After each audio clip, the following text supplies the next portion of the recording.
Subscribe to take your place in this universe full of science fiction and horror stories, and go after the unknown, because some truths are hidden in the dark. The prison ship Erebus drifted through the void, its scarred hull a relic of past battles, its insides pulsing with the steady hum of artificial gravity stabilizers. It was a lifeless construct, a floating tomb that carried the condemned across the vast darkness. Somewhere within its labyrinthine corridors, a group of men and women sat in silence, waiting. Not with obedience, not with submission. They waited like wolves watching the last embers of a dying fire, measuring the wind, calculating the moment when they would strike. They had not always been this way. Once they had been something else, soldiers, criminals, rebels. Some had been branded traitors. Some had been framed. Some had done exactly what they were accused of and would do it again without hesitation. It hardly mattered now. The Galactic Confederation had found a use for them. Executions wasted resources. Life sentences required maintenance. The solution was simple: offer the damned a way out. Dangle survival like a rotting carrot. Push them on a battlefield where no proper soldier would dare tread, and see what emerged from the carnage. At first, they had fought simply to avoid the airlock. A completed mission meant another week of breath. A failure meant being spaced, tossed into the void like defective equipment. The weak were the first to die. The strong endured. But those who were neither weak nor strong, those who refused to break or bend, those who learned the rules only to twist them, became something else entirely. Dorian Knox sat with his back against the cold steel wall, his cybernetic fingers tapping idly against his knee. The hand was a crude replacement, a hastily installed relic of an old mission gone wrong. He had long since stopped feeling anything in it. The nerve endings had been severed improperly, a rush job by a Confederation medic more interested in getting him back into the field than in ensuring he had full motor function. Knox didn't care. He had stopped thinking of himself as human a long time ago. Across from him, Lena Vasquez dragged a serrated blade across a strip of metal, the rhythmic scrape of steel against steel filling the barracks. The blade wasn't standard issue. It was personal, a relic from a past she never spoke of. She had been on Erebus longer than most, long enough to learn that the only thing sharper than a knife was the mind that wielded it. To Knox's left, Rivik sat cross-legged on the lower bunk, counting out ration bars with methodical precision. Not out of necessity. Food was distributed in exact portions by the ship's automated systems, but out of habit. He had spent years in starvation camps before the Confederation had decided he was more useful as a soldier. The muscle memory never left. Neither did the hunger. They had all been something else once. Criminals. Martyrs. Ghosts of forgotten wars. But now, they were something far worse. The door to the barracks hissed open, and the sterile glow of the corridor lights flooded the dim interior. A Confederation officer strode in, his uniform immaculate, his expression the carefully curated mask of detached authority that only career bureaucrats could master. He held a data slate in one gloved hand, barely glancing at it before speaking. "New orders," he said, his voice devoid of emotion. To him, they weren't soldiers. They weren't even people. Just another expendable unit. No one moved. The officer sighed, as if dealing with a pack of unruly animals. A distress signal from Orpheus 9. Civil unrest. Confederation assets threatened. Your squad is being deployed for pacification. Silence stretched, thick and heavy. Then Vasquez spoke, her voice edged with something sharp. Pacification. A slow smile pulled at her lips, but it didn't reach her eyes. Is that what they're calling it now? The officer didn't react. He had dealt with their kind before. He knew better than to engage. Deployment in 1 hour. Gear up. He turned and left, the door sealing shut behind him. No one spoke for a long moment. Then Knox leaned forward, resting his cybernetic fingers against the table. Orpheus 9 isn't a war zone, he said, voice quiet but firm. It's a mining colony. Exactly, Vasquez murmured. She slid the blade into her boot with practiced ease. And they don't send us to deal with miners unless they want bodies. Knox exhaled slowly. This wasn't the first time the Confederation had used them to clean up its messes. It wouldn't be the last. But something about this mission felt different. He could see it in the way Rivik's fingers drummed against the table, in the tension coiled beneath Vasquez's casual posture. It was a feeling he had learned to trust. They weren't soldiers. They weren't prisoners. Not really. Not anymore. They were something else. And soon, the Confederation was going to realize its mistake. The launch bay of Erebus reeked of scorched metal, hydraulic fluid, and the stale sweat of soldiers who had long since stopped fearing death. It was a cavernous expanse of reinforced steel, lined with dropped ships in varying states of disrepair, their hulls scarred from countless deployments. The overhead fluorescence flickered erratically, casting elongated shadows that stretched across the grated floors. Somewhere in the distance, a maintenance drone whirred, its mechanical limbs adjusting a loose panel with the cold precision of something that had never known exhaustion. Doran Knox stood at the open hatch of Harbinger, 12, arms crossed over his chest, watching Vasquez as she ran a final check on her rifle. She moved like someone who had done this 1,000 times before, fingers sliding over the weapon with the ease of a craftsman tuning a beloved instrument. Across from her, Rivik adjusted the seal on his combat suit, his face impassive as ever, though Knox didn't miss the way his fingers tapped against his thigh, too deliberate to be a nervous tick. A habit, then. A calculation. The silence between them was thick, but not uncomfortable. There was nothing left to say. They had all played this game too many times, walked the razor's edge between survival and oblivion, and learned that words were useless in the face of inevitability. You went in, you did the job, and if you were lucky, you came back. Luck had never been their ally. The comms unit on the bulkhead crackled to life, the sterile voice of mission control cutting through the ambient noise. Final countdown to deployment. Harbinger units stand by for launch. Knox exhaled through his nose, tightening the straps on his harness before stepping inside. The ship's interior was cramped, designed for function over comfort, its walls lined with restraints that locked them into place like components in a machine. Vasquez secured herself opposite him, one boot resting against the metal plating as she smirked. 10 credits, says this is another botched op. Knox didn't take the bet. They all knew better. The Confederation's definition of success was written in bodies, and they were usually the ones stacking them. The doors sealed with a hydraulic hiss, plunging the cabin into dim red lighting. The countdown continued, a monotonous voice marking the seconds until they were hurled into whatever fresh hell awaited below. Launch in 3, 2, 1. Gravity lurched. The dropped ship plummeted like a stone, artificial dampeners struggling to compensate for the rapid descent. Knox felt the familiar weightlessness, the brief disorientation before the thrusters engaged, stabilizing their trajectory. Through the viewport, Orpheon, 9 sprawled beneath them, a world of jagged mountains and deep mining pits, its surface marred by industrial scars. From this height, it looked barren, lifeless. But appearances had a way of lying. A warning light flickered on the display panel. Getting some interference, the pilot muttered over comms. Something scrambling our sensors. Knox exchanged a glance with Vasquez.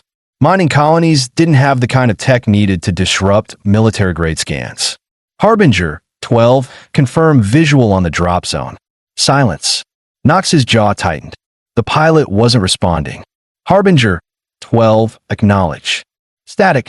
Then, the ship jerked violently. Alarms blared. The viewport flashed white as something exploded just beyond the hull. The impact slammed Knox against his restraints, his teeth rattling from the force. We're hit. The pilot's voice was sharp with panic. Taking heavy fire, brace for. The ship rolled, gravity twisting as they spiraled out of control. Metal groaned, the hull straining against the force. Knox barely had time to register the sickening drop in his stomach before the world ripped apart. The crash was sudden, brutal. The impact sent shockwaves through his body, the restraints biting into his shoulders. The shriek of metal against rock filled his ears. Then silence. Smoke curled through the ruined interior. Sparks rained from exposed wiring, casting erratic flickers of light across the wreckage. Knox forced his eyes open, vision swimming. His head throbbed. Blood pooled in his mouth. His or someone else's, he wasn't sure. Somewhere to his right, Vasquez coughed, struggling against her harness. Status check. Knox unlatched his restraints with numb fingers, the buckle releasing with a reluctant click. Every muscle in his body protested as he moved, but he pushed through it. Rivik was already on his feet, scanning the wreckage with unsettling calm. A deep gash ran along his forehead, blood trickling down his temple. But if he felt it, he gave no indication. "The pilot's dead," he said, voice flat. "We're grounded." Knox reached for his weapon, fingers brushing against the grip, just as a sound, faint, distant, cut through the settling dust. Movement. Not theirs. Vasquez must have heard it too. She lifted her rifle, muscles coiled. Survivors. Rivik shook his head. Not ours. Knox exhaled slowly. Of course not. He took a step toward the ruined hatch, pausing just long enough to scan the bodies of the other Harbinger units. Men and women who had been breathing 10 minutes ago. Now they were scattered across the wreckage, twisted and still, blood pooling in the grooves of the metal plating. The air was thick with the scent of fire and death. A flicker of motion beyond the wreckage caught his eye. Shadows moved between the rocks, darting through the smoke. They had walked into a trap. Knox clicked his comm, knowing it was useless. "Command, this is Harbinger 12. We've crashed. Hostiles present. Do you copy?" Static. Vasquez's grip tightened on her rifle.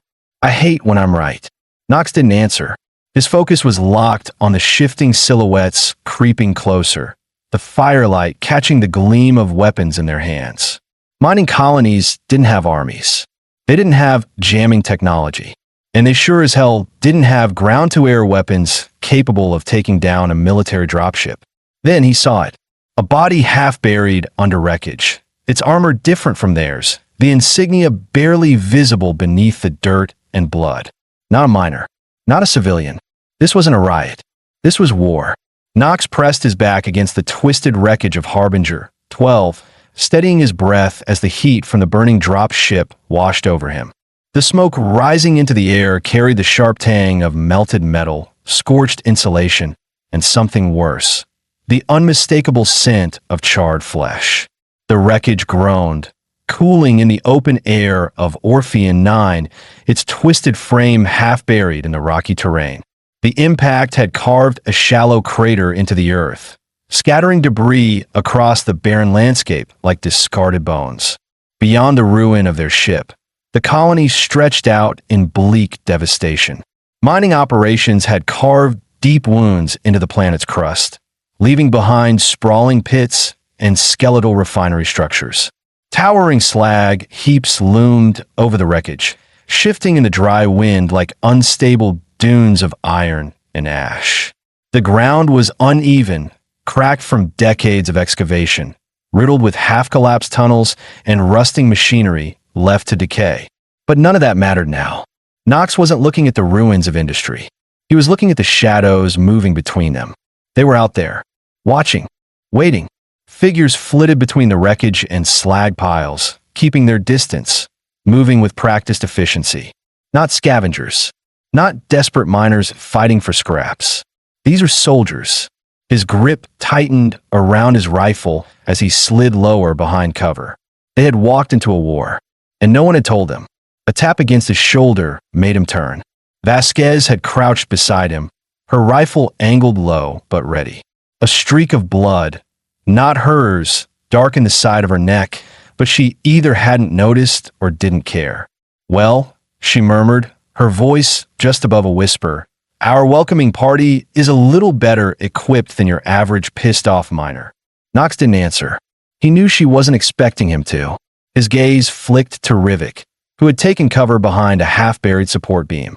The man's expression was unreadable, but his eyes were locked onto the enemy positions like he was seeing something they weren't. Vasquez exhaled sharply. "Tell me I'm crazy, but that insignia on the dead guy back there? That looked like Black Nova," Rivik finished, his voice completely void of emotion. Knox felt something cold settle in his gut. Black Nova wasn't a rebellion. It wasn't a mercenary unit. It was a ghost. Officially, The Confederation had wiped them out years ago. They had been a weapon that refused to be sheathed, an elite warband formed from the remnants of shattered regimes, exiled officers, and rogue special forces. The Confederation had hunted them down, exterminated them, made sure their name became nothing more than a cautionary tale whispered in dark corners. And yet, here they were. Nox exhaled through his nose, forcing himself to stay level. Command knew. Rivik's gaze didn't move from the figures in the distance. They knew. Vasquez swore under breath. We were never supposed to come back from this. The thought hung heavy in the air. It made sense now. The last-minute orders, the lack of intel, the deliberate way they had been sent and blind. This hadn't been a mission. It had been a sacrifice. A sharp crack split the air. A burst of dust exploded near Nox's head. Sniper. He ducked instinctively, rolling deeper into cover as another shot punched through the hull. Vasquez hit the ground beside him, her mouth set in a grim line. Rivik remained still, his cover solid, his face unreadable. Without looking at them, he muttered, "They're testing our numbers." Nox wiped grit from his cheek. They won't take long to figure out we're low. Another shot rang out. Closer. Nox signaled to Vasquez, motioning toward a collapsed section of scaffolding leading deeper into the ruins. They needed to move. Now, Vasquez nodded, already calculating the best route. Rivik hesitated, his gaze flicking toward the distant figures shifting in the haze. "Something's off," he murmured. "No kidding," Vasquez muttered. Nox followed his stare. It took him a second to see it. The enemy wasn't closing in. They were holding position, spreading out slowly, as if waiting for something. A cold realization crawled up Nox's spine. "They're keeping us here," he said quietly. Vasquez frowned. "Why?" Nox didn't get the chance to answer. The explosion came first, a deep, concussive blast that shattered the ground behind them, sending a shockwave of debris into the air. Nox hit the dirt as fire erupted from the wreckage, engulfing what was left of Harbinger 12. The heat scorched the air, a wave of force rolling over them. Then the radio crackled to life. A voice, mechanical and clipped, filtered through his comm. "Harbinger 12. You're deemed lost assets. Extraction is unavailable. Authorization granted for terminal action." Nox felt his blood turn to ice. Vasquez pushed herself up, coughing through the dust. What the hell was that? Nox swallowed. That was our own people, issuing a termination order. They weren't here to restore order. They weren't even here to fight Black Nova. They were bait. Rivik exhaled, long and slow. And now we're loose ends. Nox forced himself to his feet. His ears were still ringing, his body aching from the blast, but none of it mattered. What mattered was survival. Another round of gunfire tore through the ruins. Black Nova was closing in. And the Confederation? They would rather burn the entire colony to the ground than let Harbinger 12 walk away. Nox checked his ammo, fingers steady despite the chaos rising around them. "We need a way off this rock." Vasquez didn't hesitate. She pulled a fresh magazine from her belt, snapped it into place, and gave him a sharp grin, the kind that only appeared when she had absolutely nothing to lose. "Then let's steal ourselves a damn ship." Nox moved through the ruins with practiced precision, his rifle raised, senses honed. The wreckage of Harbinger 12 still smoldered behind them, painting the sky with plumes of dark smoke.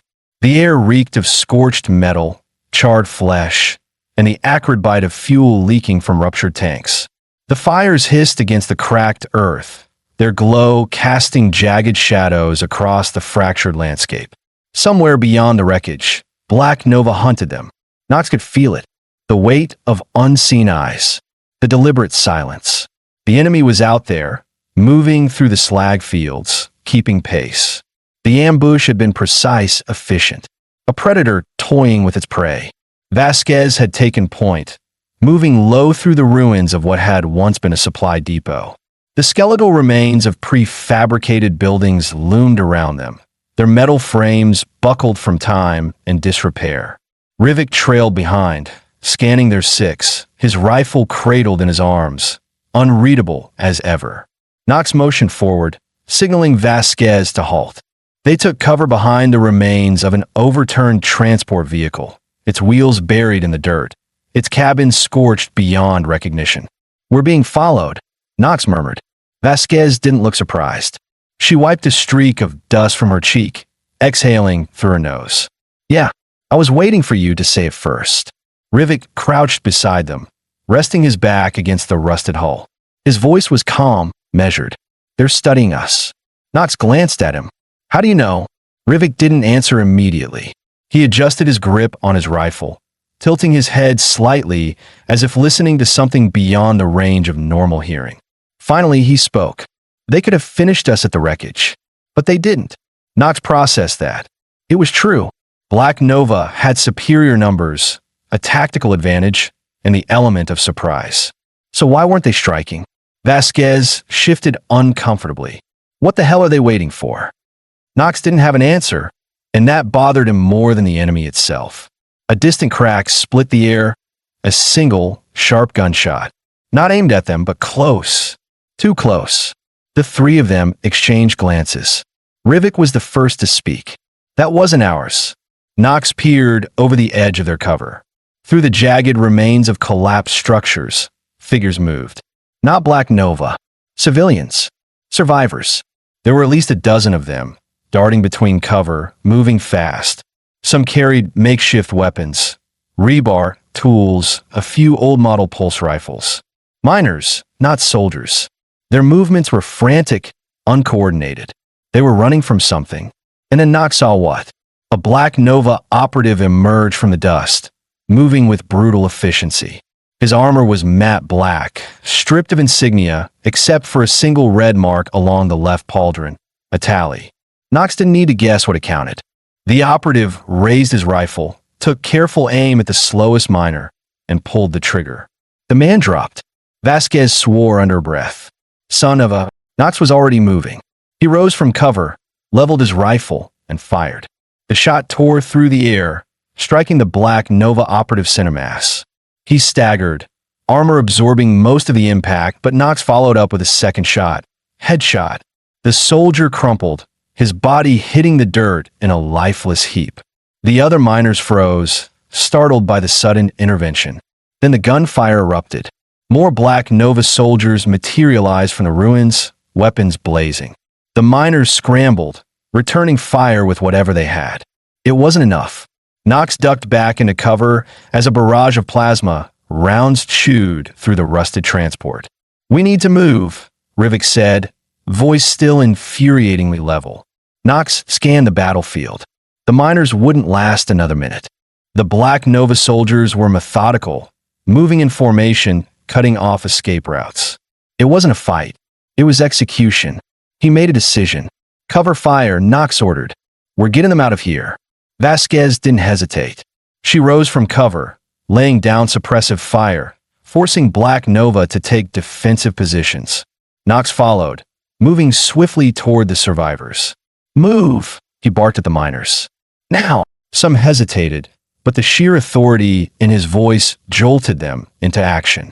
They sprinted toward the ruins, Knox and Rivik covering their retreat, bullets kicking up dirt around them.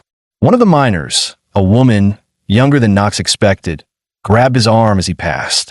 "There are more," she gasped. Captured, they took them. Knox's stomach tightened.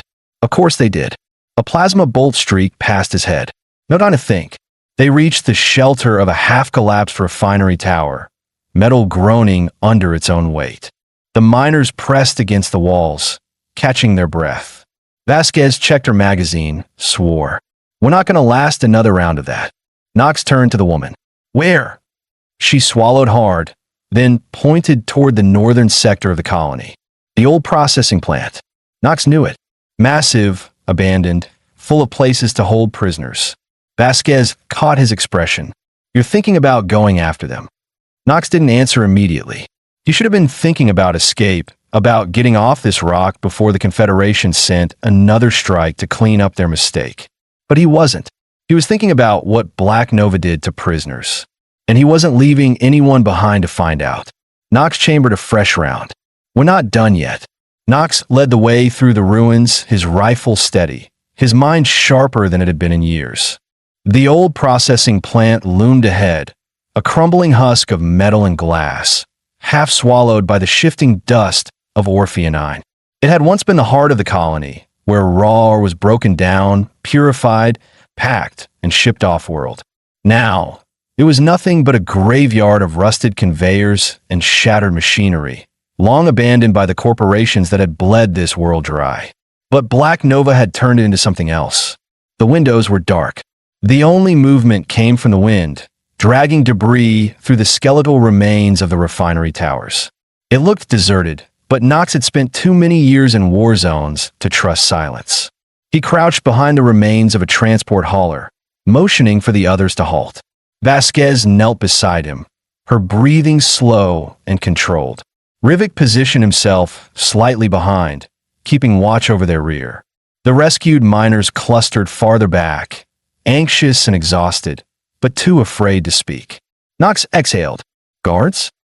Rivik's eyes swept the refinery. Not outside. Vasquez's fingers drummed against a rifle. Inside, then, which means they don't think anyone's stupid enough to come for them. Knox scanned the building again. Too many entrances. Too many places for an ambush. They couldn't charge him blindly. We split up, he decided. Vasquez, take the east entrance. Rivik, you cover us from the catwalks. I'll go in through the loading bay. Vasquez raised an eyebrow. And the miners? Knox turned to the survivors. Stay low. Stay quiet. If we don't come back in 10 minutes, get as far from this place as you can. No one argued. They had seen enough death for one day. Vasquez smirked, cracking her neck. I like it when we make bad decisions together. Knox checked his rifle one last time and moved. The refinery swallowed him in shadows. Inside, the air was thick with the scent of old oil, dust, and something sharper, blood. Rusted chains swayed overhead, clinking softly. The dim emergency lights flickered, throwing jagged shapes across the walls. Then he heard it. Muffled voices. He pressed against a metal support beam, angling his head toward the sound. Two men. Close. He moved before they could. The first guard never saw him coming. A sharp strike to the throat silenced him before he could make a sound. Knox caught his body as it crumpled and lowered it carefully to the ground. The second turn, too late. Knox drove the butt of his rifle into the man's jaw, sending him crashing into a stack of crates. The impact sent dust pluming into the air, and for a split second, Knox thought he'd been quiet enough. Then a shout echoed through the refinery. So much for stealth. Gunfire erupted from the catwalks above. Knox dove for cover as Black Nova poured into the loading bay. Red laser sights slashed through the dust, tracking movement.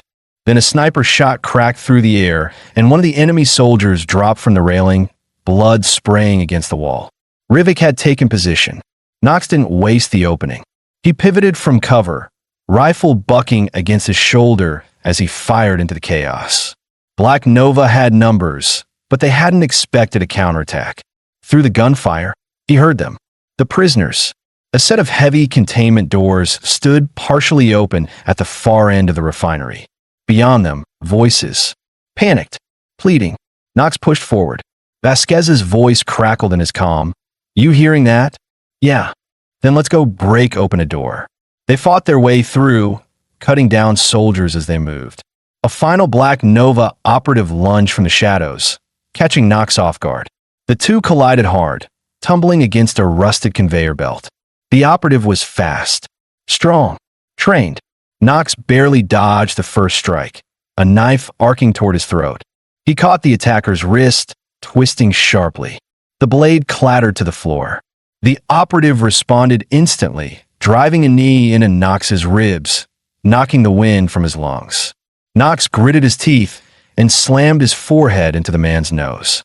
Cartilage crunched. The operative stumbled back, dazed. Knox didn't give him a chance to recover. He grabbed the fallen knife and drove it into the man's chest. The soldier went still.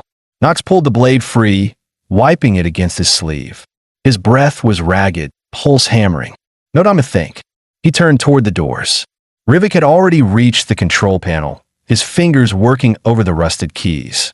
The mechanisms groaned as they came to life. Then the doors slid open. Inside, the prisoners huddled together, eyes wide with fear. Some were wounded, others barely standing. Most were miners, but not all.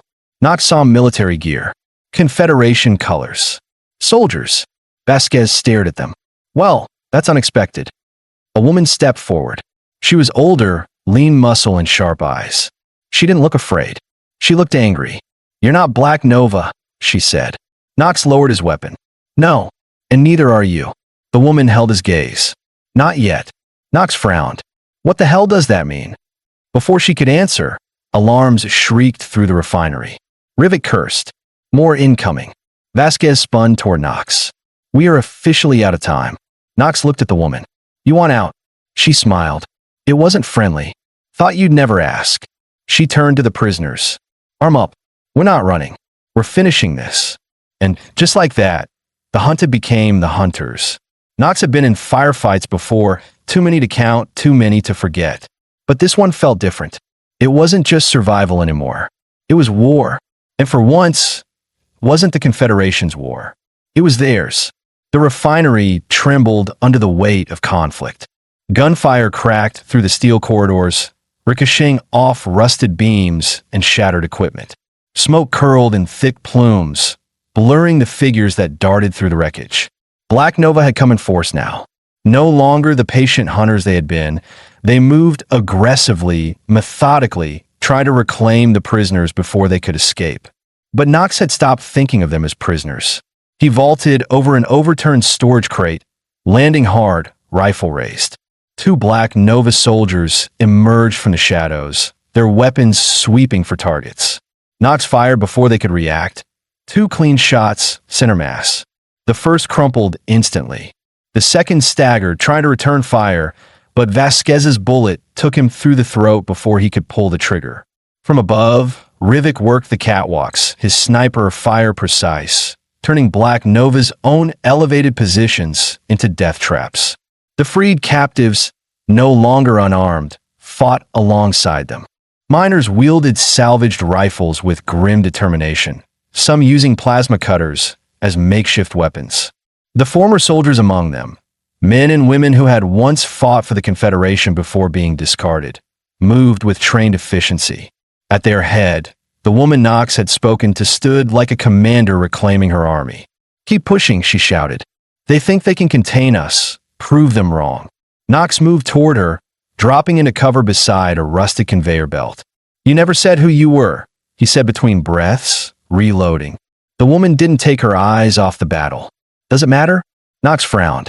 It does if I'm trusting you not to shoot me in the back.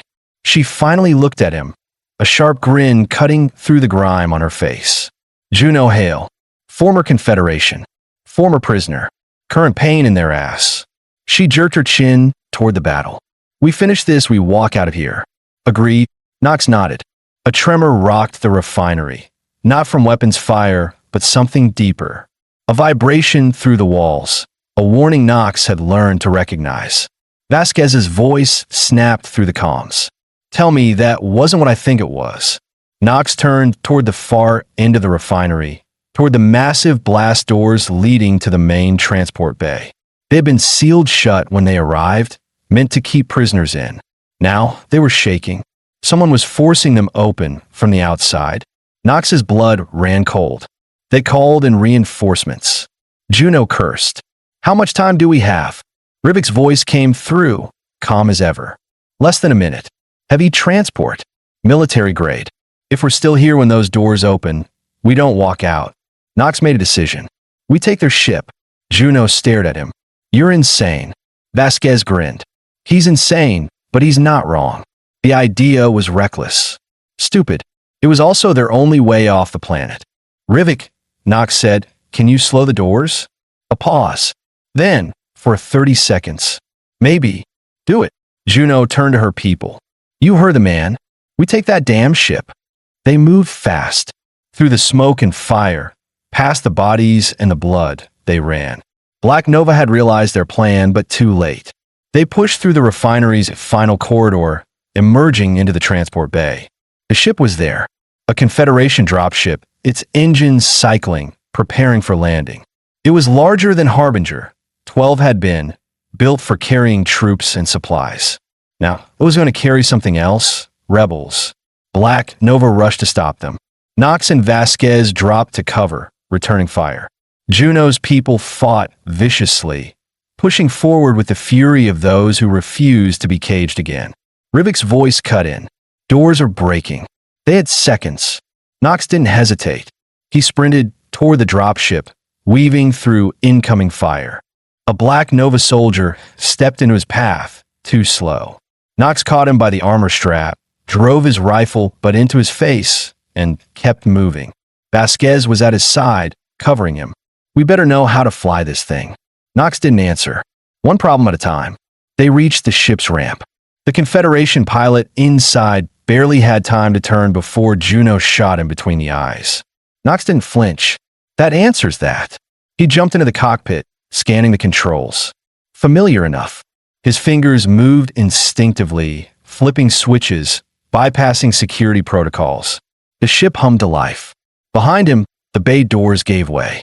Knox saw it on the external cameras. The Confederation strike team, fully armed, stepping through the breach.